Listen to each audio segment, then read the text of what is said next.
अध्याय पहिला. धृतराष्ट्र म्हणाला, हे संजया, धर्मभूमी कुरुक्षेत्रामध्ये युद्धाची इच्छा धरून एकत्र जमलेल्या माझ्या आणि पांडूच्या पुत्रांनी काय केले? यावर संजय म्हणाला, यावेळी राजा दुर्योधनाने व्यूहरचनायुक्त पांडवाची सेना पाहून द्रोणाचार्याजवळ जाऊन असे भाषण केले.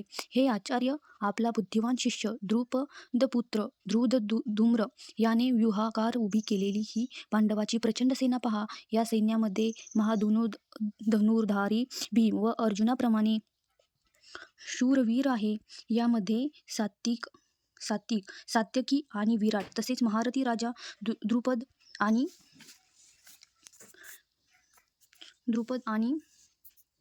धृष्टकेतू, चेकितान, तसेच महापराक्रमी काशीराज, पुरुजित, कुंतीभोज आणि नरक्षेत्र शौर्य आणि पराक्रमी योद्धामन्यू, उत्तमौज, सुभद्रापुत्र अभिमन्यू आणि महारथी असलेले द्रौपदीचे पाचही पुत्र हे ब्रह्मांश्रेष्ठ, आमच्यामधील शुद्ध जे मुख्य आहे त्यांना आणून द्या.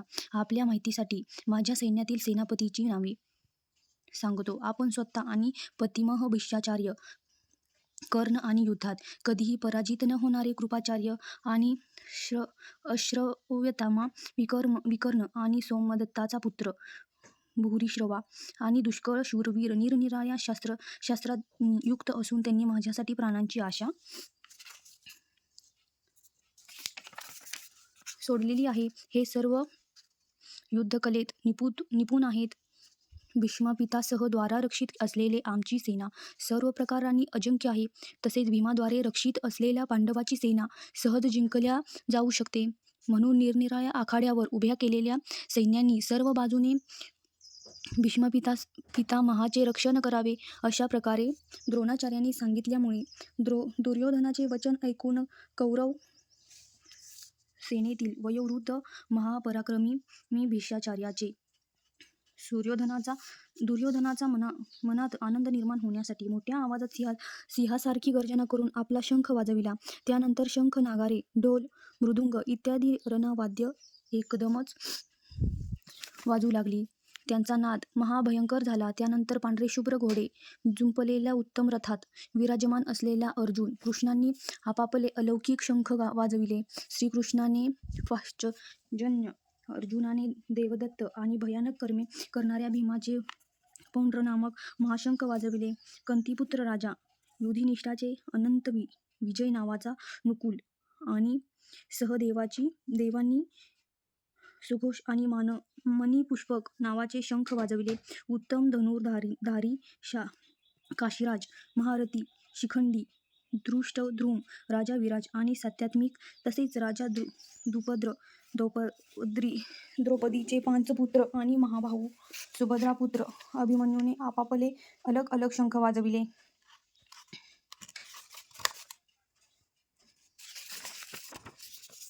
त्यामुळे उत्पन्न झालेल्या भयानक ध्वनीने पृथ्वी तसेच आकाशात दणाणून सोडले. त्यामुळे धृत राष्ट्राच्या पुत्रांची हृदये निर्विदीर्ण झाली. हे राजा, त्यामुळे कपिध्वज अर्जुनाने उभ्या असलेल्या धृतराष्ट्रपुत्रांना पाहून आपले धनुष्य उचलून श्रीकृष्णाला म्हणाला, हे अच्युत, माझा रथ दोन्ही बाजूकडील सैन्याच्या मध्यभागी नेऊन उभा करा.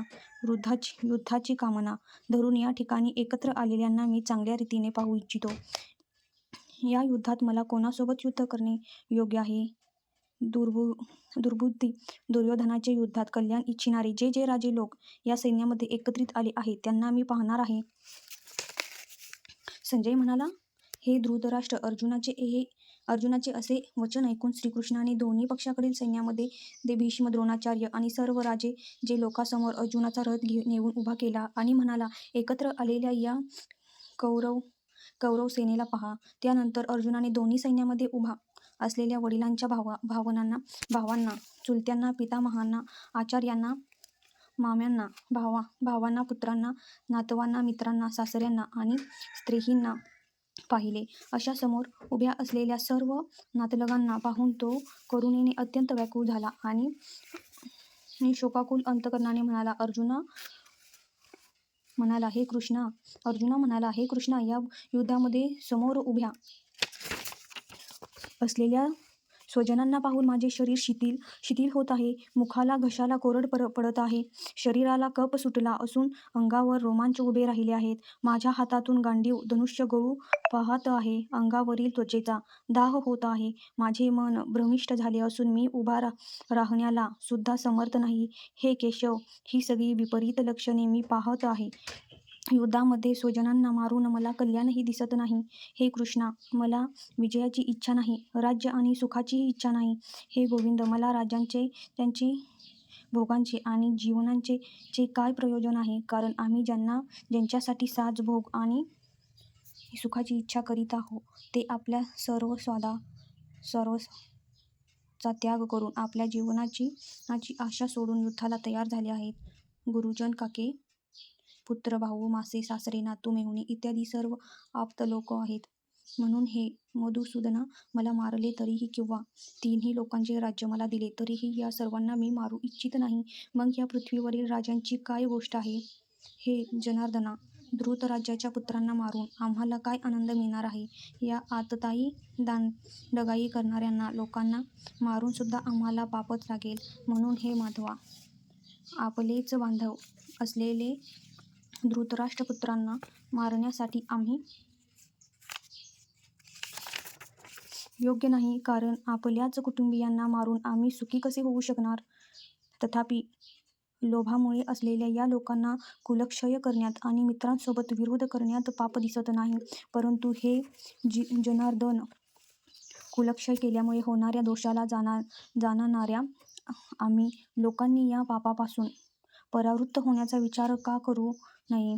कारण कुलाचा नाश झाल्यामुळे सनातन कुलधर्म नष्ट होतात. धर्माचा नाश झाल्यामुळे संपूर्ण कुलावर पापाची छाया पसरते. आणि हे श्रीकृष्णा, पाप अधिक वाढल्यामुळे कुलस्त्रिया भ्रष्ट होतात. त्यामुळे वर्णसंकर उत्पन्न होतो. हा वर्णसंकर दोन्ही कुलाचा घात करणाऱ्यांना आणि कुलांनी नरकात टाकण्यास कारणीभूत होतो. पिंडदान आदी क्रिया लोप पावतात. त्यामुळे त्यांच्या स्वर्गातील पितरांची सुद्धा पतन होते. आणि या वर्णसंकर कारण दोषामुळे कुल घातल्याने सनातन कुलधर्म नष्ट होतात, जातीधर्मही नष्ट होतात. आणि हे जनार्दन, आम्ही असे ऐकले आहे की कुलधर्म नष्ट झालेल्या मनुष्यांचा आनंद काळापर्यंत नरकात वास होतो. अहो, दुःखाची गोष्ट अशी आहे की आम्ही बुद्धिवान असून सुद्धा महान पाप करण्यास तयार झालो आहोत. राज आणि सुखाच्या लोभामुळे कुलक्षय करण्याला उद्यत झालो आहोत. जरी मी निशस्त्र व युद्धास तयार झालेला नसताना सुद्धा शस्त्रधारी धृतराष्ट्रपुत्रांनी मला रणांगणात ठार मारले तर ते मरण माझ्यासाठी फार कल्याणकारी होईल.